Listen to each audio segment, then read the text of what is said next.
going on, guys? My name is Ty. I'm the lead tech here at Force Turbos. Today I'm going to show you guys how to install our Polaris Journal 1000 turbo system. For the first part of this installation, we're going to need to take off this bed. So to do that, we're going to need an open end 15 and a ratchet with a 15mm socket as well. You're going to go down here and you're going to take off this bolt and nut and this bolt and nut as well. So once we get this second bolt off over here, you can go ahead, we're going to open up the bed here. We're going to need to take off this clip that's connecting the lights in the back. You can see this one here. You just want to disconnect from right here. Push it back near the exhaust. And we're going to close the bed again.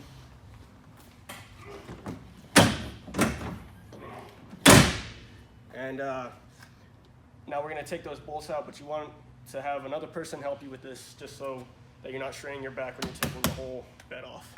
We're going to need to disconnect this shock in the back that's holding it down. It's pretty simple.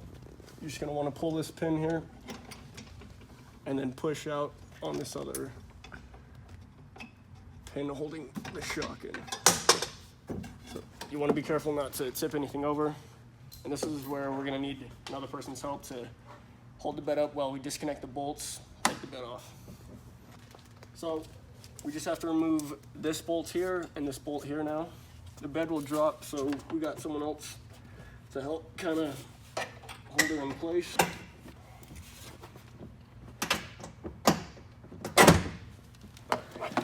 Now that should be free. You can go ahead and just lift off and set her down. We're going to go ahead and remove this shock. It's the same as the top on the bottom. Just want to be careful not to drop any of this. Just pull her out. And after this, we're going to take off the exhaust. Now to do that, we're going to need your spring puller or pliers and your 14mm bolt or socket. All right, so we're going to want to remove this spring here holding the exhaust, as well as this one down here on the bottom.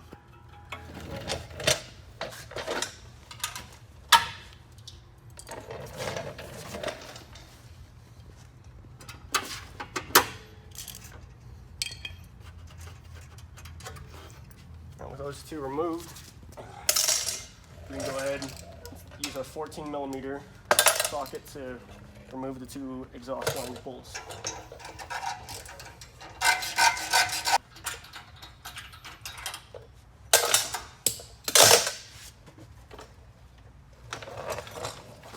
So next step, we're going to need to take out the oil supply plug. Now it's down here and it's going to leak a decent amount, but that's why I have this oil catch and just something here to catch any of that may come out. And to do that, we're also going to need a 3/8 drive extension, and it just pops right in, and you're good to go ahead and loosen it. All right, so with that plug out, we're going to go ahead and take our oil supply line, and we're going to just plug it right back into where that little plug came out of. Now you may want to loosen this a little bit so that you could just thread it right in. That's what I tend to do. Something like that. Then you can go ahead and connect the rest of your oil line to that as well. Run it back, tighten everything up, and then you're going to want to run your oil line just through here, because your turbo is going to be mounted right about here. Alright, the moment you've all been waiting for, we're going to go ahead and mount this turbo. Now, to do that, we're going to want to take off these mounting bolts here and nuts, and you're just going to want to slide it through the back of this grommet from the existing exhaust, and you're going to go ahead and just slide it through like that on both sides. Alright, so we got those bolts in those grommets. Now we're going to go ahead and take the turbo. You're going to want to kind of just balance it as you're going through and putting the bolts back through the original mounting holes on this. And you're going to want to take the washer and the bolt that you took off, or nut, I'm sorry, the nut that you took off from the other side. Just go ahead and hand tighten it for now. It's nylon, so it'll lock, but that's when we're going to tighten it down. And you're also going to want to take your existing exhaust flange bolts from up here, and just go ahead and screw those back in place. All right, so we're gonna use our 14mm socket to go ahead and just tighten the exhaust flange back down. Now that should keep it up until we can go ahead and tighten these bolts down here. And these are gonna be a 14mm as well.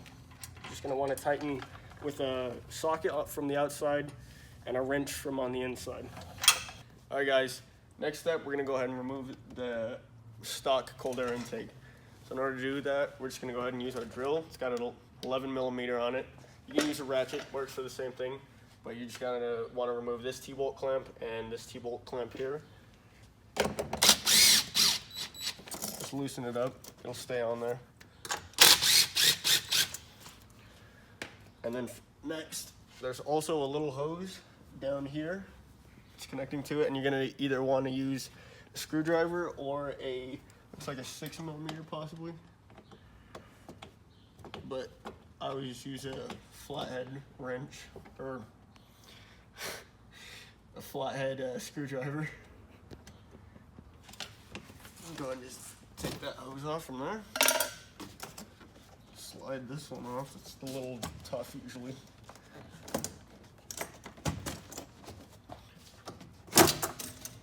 All right, simple enough. All right guys, so for this next step, we're gonna go ahead and take off this clamp here on the coolant line to the water pump. We're gonna install our coolant line that comes with a coupler on it. You're gonna install it into the stock one and run it back all the way up and through to the turbo. Now, you guys may not have these, but they are very helpful in a situation like this. This kind of clamps off your coolant so that it won't be as messy. We're gonna use some regular old pliers. Just take this pinch clamp off. Slide that back. Just like that. Now this is gonna be running a little bit, so you kind of wanna just go ahead and plug that other line into that bottom one. Clamp over her. Nice. Takes pain. Gonna run this line up and over. Follow that same oil line, the supply that we installed earlier. And just run this one all the way back. You can hook it up to either, but I feel like this one will work better here. The one in the rear. Kind of just, we'll just leave that off for a minute. Now with this other one, you want to connect to this stock existing hose and just use that coupler. Just get a clamp on there. Oops.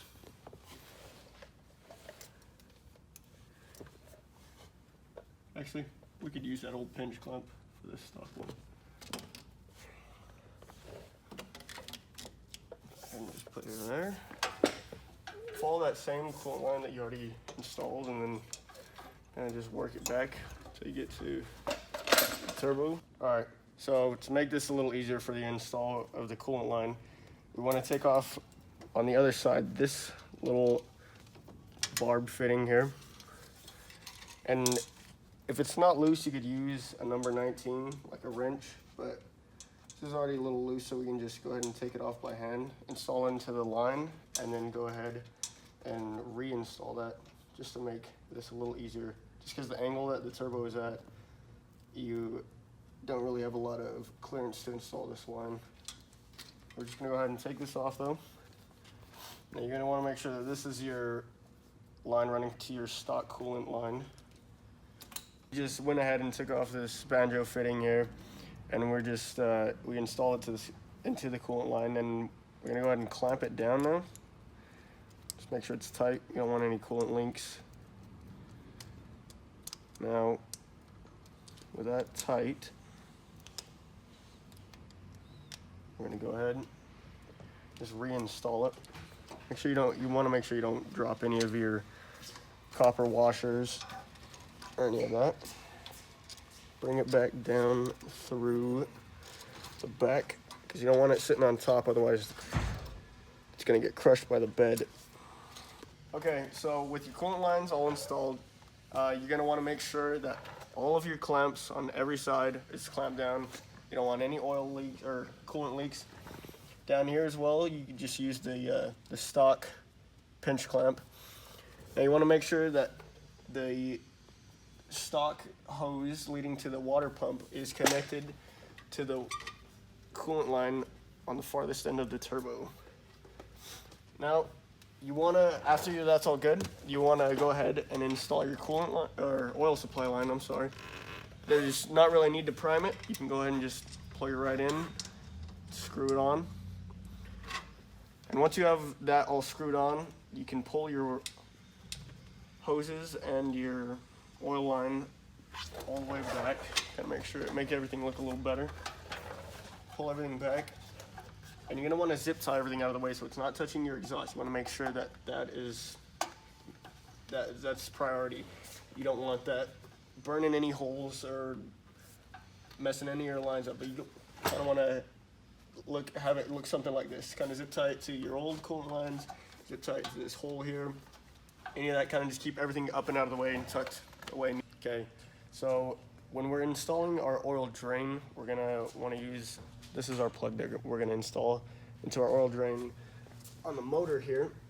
It's kind of hard to see, it's way in the back, but in order to get that off, we're gonna want to go ahead and use a 5/16 Allen bolt.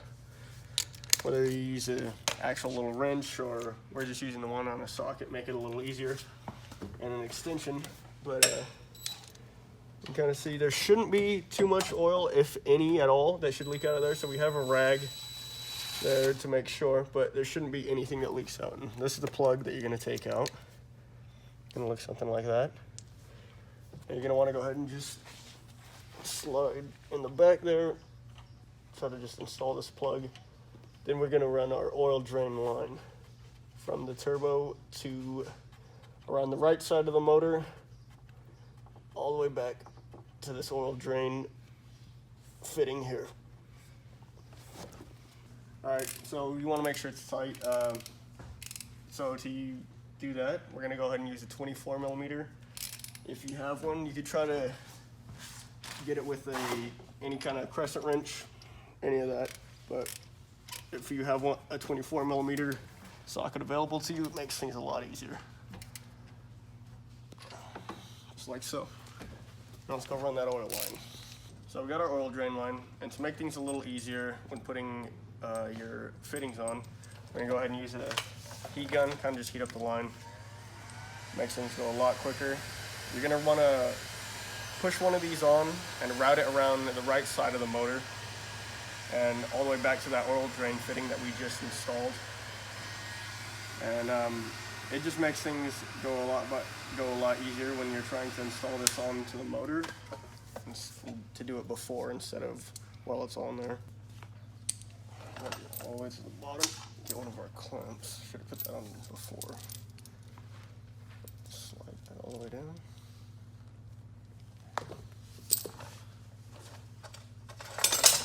Flathead screwdriver. Go ahead and just tighten this clamp down.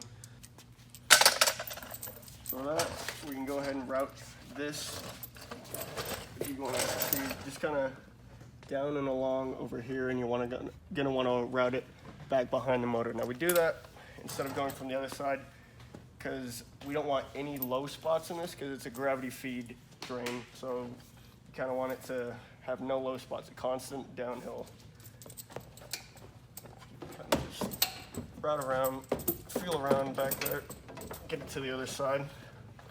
Bring the other side of it up and through. You can kind of get, what I like to do is go through, if you want to show this little hole here. I don't know if you can really see this that well. It's one of these little gussets in here, just right under the turbo, and see it come right through. Now, again, you're gonna want to do the same thing to the other side before you put it on there, otherwise it'll be kind of hard. So you just want to heat up the hose, put it onto the fitting, go ahead and screw that on, and you're good to go. All right, so if you want to take a look at how we've ran our oil drain line, you can kind of see that it curves around, goes through that gusset, and it just keeps going back all the way around. See how it doesn't have any low spots in it? It stays straight this whole way down and doesn't have any low spots and dip back up. It's all even the whole way through, and you can see it circles back around the motor, connects down here, this line right there. Yeah. All right, so this next step, we're gonna go ahead and install our charge tube. Now you may need to make any adjustments based off of how the silicones are sitting, but I've already done that so that it should be able to just sit right how it's supposed to, just like so.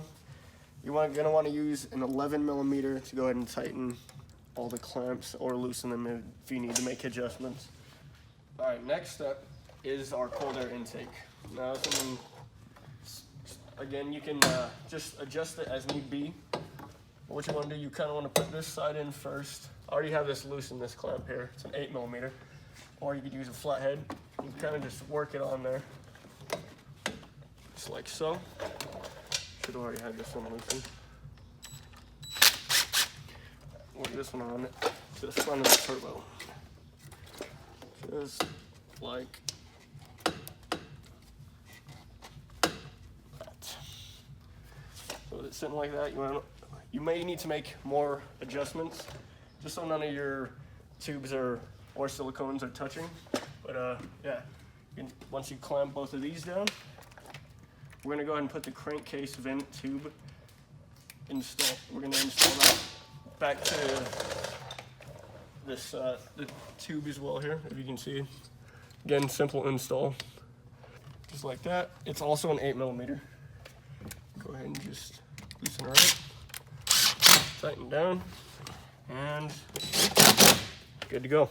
So for this next part, you go ahead and take out your old map sensor. It should be a 225. We're gonna take it out because when we're installing our Dynojet, it's gonna need a new sensor. So we have another Bosch sensor that we've supplied you with.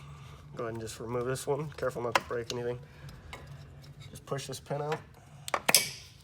Simple enough. Set that to the side. And the other one should just plug right in, like so. You might want to clean this off a little bit and just install it. Use the same bolt, and it'll be good to go. All right, so we're gonna change out our fuel injectors now to our bigger injectors. To do that, it's pretty simple. You'll need some rags because there is gonna be some fuel that'll spill out. But what you wanna do, go ahead and just unplug this fuel line from the fuel rail. Try to let that come out. Gonna unplug your injectors. And then go ahead, and there, if you can see, there's two bolts here. One here, one here. They're both T30 Torx bits. Just want to go ahead and bring those out. Those in a safe place. Then you should be able to just go ahead and slide this right off. Now we've already unplugged this, so there's not as much fuel coming out, but when you unplug it, there will be some decent amount of fuel.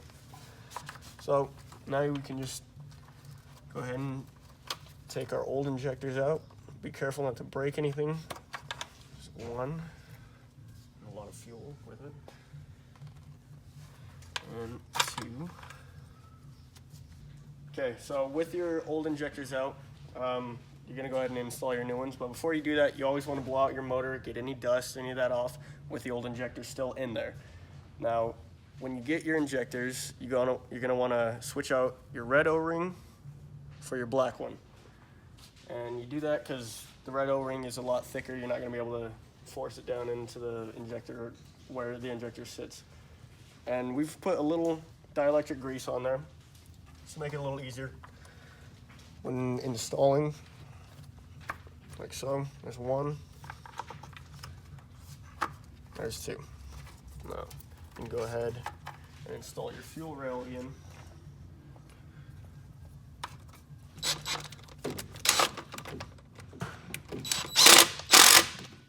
And there you go. All right, so we're gonna now mount our Aftermarket Assassin's Dynojet here on our our switch panel. And to do that, we're gonna go ahead and take off first this little cubby here, as well as the back of our switch panel. It's pretty simple. Kind of just work a screwdriver in on one of the sides, so everything kind of pops out like so. Now, if you can see this grommet in here, that's where you're gonna route your wire from. But to do that, you're gonna need a route from the top of the hood, from inside of the hood, all the way back around over here. So let's go around to the front and do that. Now, this is the grommet we were talking about from the other side. So you're gonna wanna unplug your diagnostic port. That's where your Dynojet's gonna hook up to. And route your cable. The end that goes into the Dynojet first. You gotta route this. Just press it through. Should work pretty well. And this end is the end that's hooking up to your diagnostic port. And we'll do that in a minute. Just leave that off to the side. Come back in through here and just pull the wire through. Now, in order to do that, we're gonna need to make a little notch in here so that our wire can fit through. So to do that, we're gonna have a Dremel. You could get any kind of, like a file, any of that, but we're gonna go ahead and just Dremel a little hole on the side.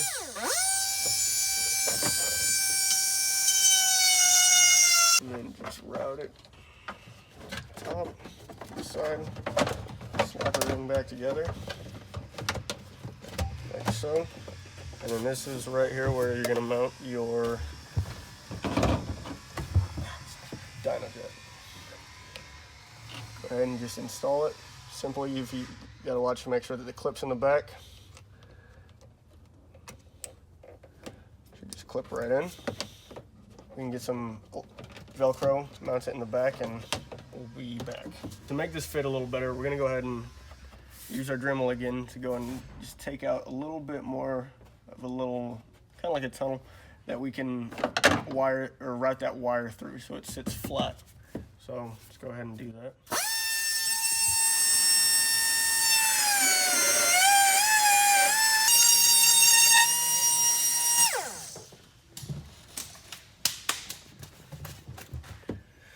All right, so now we can go ahead and plug that diagnostic port in.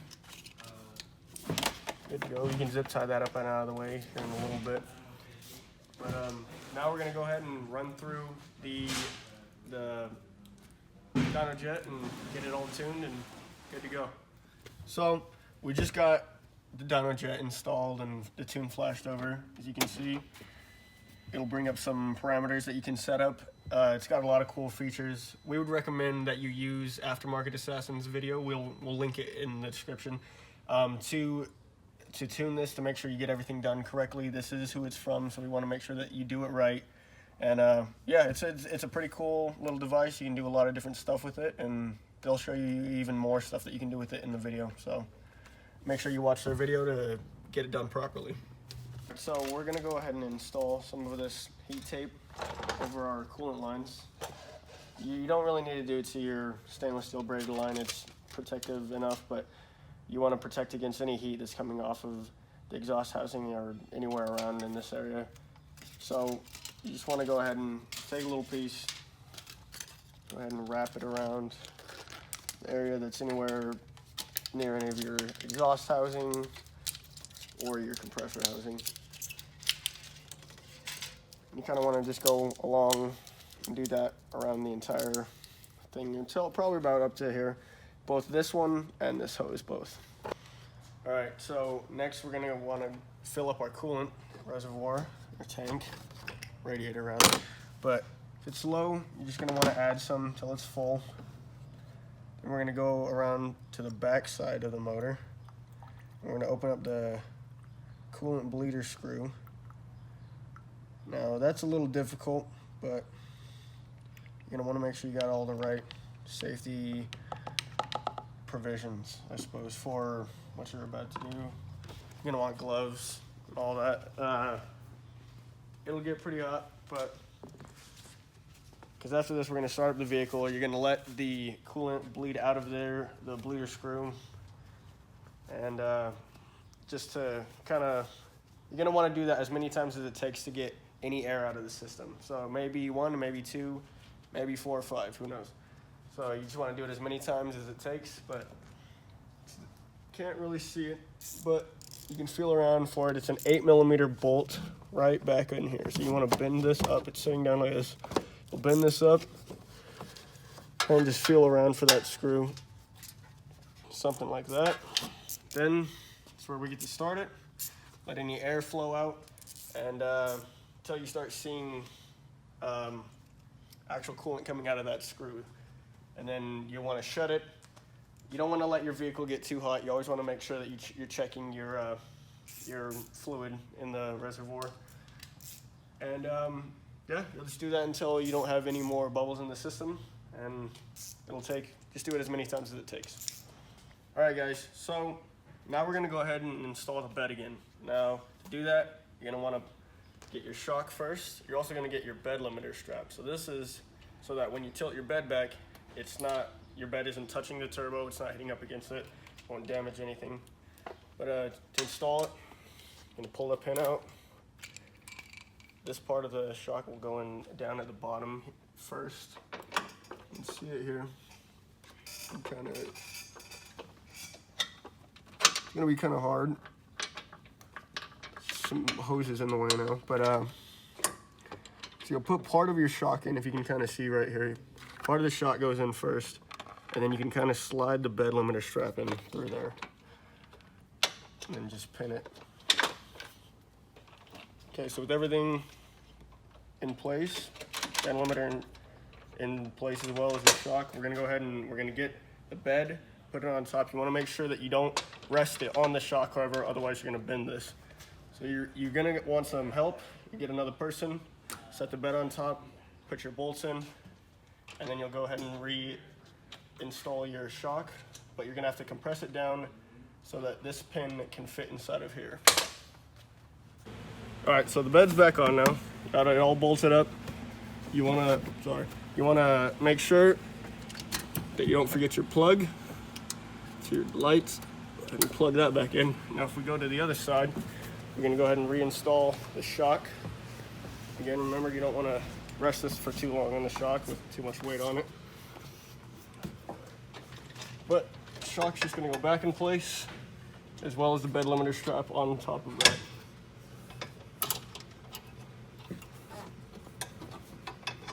You can kind of push the bed down slowly. Work the bed limiter strap in there.